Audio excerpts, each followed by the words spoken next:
바로 제 개인 이름으로 대자보를 작성해 본 경험인데요. 그러니까 뭐 비유적으로 말한다고 하면은 저는 돌을 던졌지만 숨어서 돌을 던지진 않았다고 말씀을 드리고 싶고요.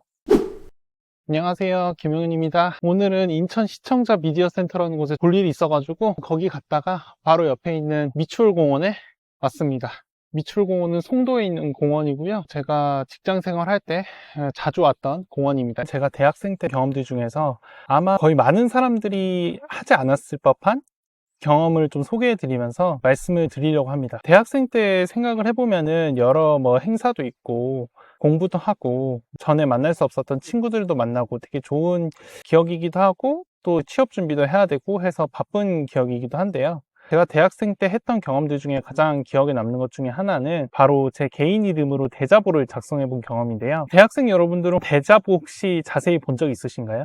이 대자보라는 것 자체가 대학교에 있는 여러 게시판에다가 전지 형태로 해가지고 보통 시국을 비판한다든가 예전에 어느 학교에서는 여러분들 안녕들 하십니까? 라고 하면서 이제 여러 현실에 대해서 비판했던 대자보를 많이 작성을 하고 또 많이 볼 수가 있는데요.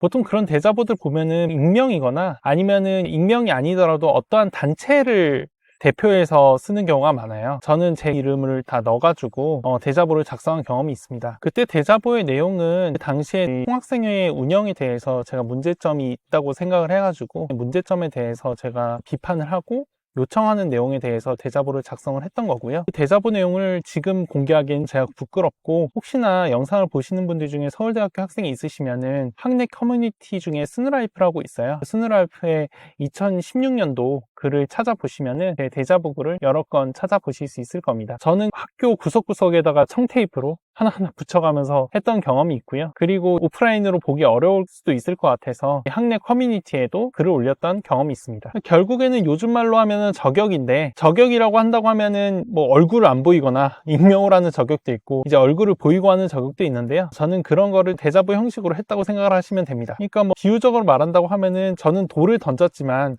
숨어서 돌을 던지진 않았다고 말씀을 드리고 싶어요. 그런 의미에서 숨어서 던지는 돌이랑 공개적으로 던지는 돌이랑 그 무게와 의미가 굉장히 다르다고 말씀드리고 싶습니다. 이런 대자보를 쓰면서 이후에 제가 삶에서 결정을 내릴 때 도움이 됐던 걸 말씀을 드리면은 첫 번째로 실명으로 비판을 한다고 하면은 사람들도 그 비판의 무게에 대해서 다르게 생각을 합니다. 우리들이 악플이라든지 보면은 어찌됐든 다 익명이잖아요. 그래서 이거는 누군가의 불만이겠거니 라고 생각을 하는 경우도 많은데 실명으로 비판을 하게 되면은 사람들도 굉장히 진지하게 받아들여 줍니다. 두 번째로 당연히 공개 비판은 그 책임감을 동반하게 되는데요. 이 글을 쓰게 되는 단계부터 자체가 많은 숙고를 하게 되고 또 나름의 논리적 일관성을 갖추려고 많이 노력을 하게 됩니다.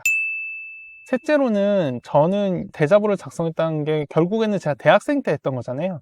그러니까 이런 거는 저는 학생의 특권이라고 생각을 하고 이후에 나이가 먹고 취업을 하게 되고 가족도 생기게 되고 하면은 삶의 무게를 생각하게 되거든요. 저는 이 경험이 큰 자산이 됐던 거는 나중에 제가 생각했을 땐 굉장히 정의롭지 않다거나 또는 문제점에 대해서 생각을 할 수가 있잖아요. 예컨대 우리가 회사원 입장에서 봤을 때 상사가 부당한 지시를 한다고 했을 때 소리 높여 얘기한다는 것 자체가 부담감이 따르잖아요. 근데 저는 예전에 내 이름이 일단 서울대 학생들한테 다 팔린 적이 있었기 때문에 이게 뭐가 대수냐 하면서 공개적으로 내 목소리 내는 거에 대해서 두려움이 조금 더 적어지는 효과가 있었던 것 같습니다. 이게 가장 큰 것 같아요. 그리고 이게 가장 중요한 부분인데 보통 우리가 공개적으로 얘기를 한다고 할 때 가장 두려운 게 내가 비판하는 세력에 대해서 생각을 많이 하잖아요. 이 사람들이 어떻게 나를 비방을 할 수도 있고 근데 가장 두려운 게 뭐냐면은 바로 내 주장에 공감을 해주는 추종자들입니다. 일단 나 자체가 실수도 많이 할 수 있고 사람인 이상 근데 어찌됐든 우리는 상식이란 걸 가지고 있기 때문에 이런 잘못에 대해서 옳고 그름을 따지게 되는데 이런 추종자들이 나에 대해서 무지성적인 실드를 쳐준다 하면은 굉장히 큰 문제가 생기기 시작하는 것 같아요. 저는 그 정도까지는 당연히 가진 않았지만 좀 더 확장을 하면은 과거에는 이제 뉴스나 방송사에서 이런 잘못을 한 부분이 있으면 필터링을 해줬는데 요즘에는 팬덤이라는 게 생겨가지고 아무리 그 인플루언서나 정치인들이 잘못했다고 하더라도 공개적으로 그런 거를 추종자들이 비판을 하지를 못하는 것 같아요. 그리고 여기서 더 무서운 거는 이렇게 무지성 실드를 쳐주는 사람이 있으면은 당장 본인부터가 굉장히 나는 무결한 사람이다라고 인지 부조화를 느끼게 되는 것 같습니다. 비록 저는 데자부 쓰면서 좋은 댓글도 많이 받았고 안 좋은 댓글도 받긴 했지만은 막 이 정도로 추종자 생기던 거다 그런 건 전혀 없었긴 했는데 잠깐의 저도 기분이란 게 생기거든요. 누군가가 나를 이렇게 지지해 준다는 거, 그거를 경계하게 되는 것 같아요. 그러니까 보통 우리가 요즘에 이제 유튜브 같은 것도 보면은 정치적으로 왼쪽이냐 오른쪽이냐 오른쪽이냐 왼쪽이냐, 그리고 부동산에 대해서도 집값이 올라갈 것이냐 내려갈 것이냐에 대한 메시지를 두고 그거를 말을 해주는 그런 스피커들한테 지지를 보내기도 하고 야유도 보내잖아요. 이제 그러면서 팬덤이라고 하죠. 그런 팬덤도 생기고 하는데 그런 것들을 적절히 제어하는 게 중요한 게 아닌가라는 생각을 하게 됐습니다. 그러니까 이제 사람들이 원하는 메시지랑 나에 대한 그런 주체성이랑 균형을 잡는 게 중요하다고 생각을 하고요. 역설적으로 생각하면은 이렇게 하려면은 가장 중요한 거는 경제적으로 내가 여유가 좀 있어야 된다는 겁니다. 그 여유라는 게 자율성. 그러니까 사람들이 지지를 먹고 살아야만 한다는 그런 그 경제적인 자율성이 박탈되어 있는 상황에서는 추종자들한테 휘둘릴 수 있다는 생각을 하게 돼요. 처음에 데자보 쓰는 경험부터 해가지고 이렇게 크리에이터 생태까지 좀 생각을 해봤는데요. 제가 이런 영상까지 찍게 된 거는 감사하게도 제가 퇴사한 영상을 찍은 이유가 2주일 정도 지났는데 구독자가 딱 1000명을 돌파했더라고요.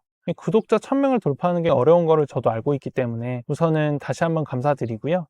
또 이 영상을 찍으면서 앞으로 더 구독자가 많아지고 시청자도 많아져도 제 지금의 초심을 잃으면 안 되겠다라는 한에서 이런 영상을 찍게 됐습니다. 아무튼 대학생 때 데자부의 형태가 아니더라도 작게라도 어떤 공동체에서 내 목소리를 내보는 경험은 굉장히 중요하다고 생각을 하고 저는 도움이 돼서 말씀을 드립니다. 다시 한번 더운 날씨에 항상 건강 조심하시고요. 이만 물러가겠습니다. 감사합니다.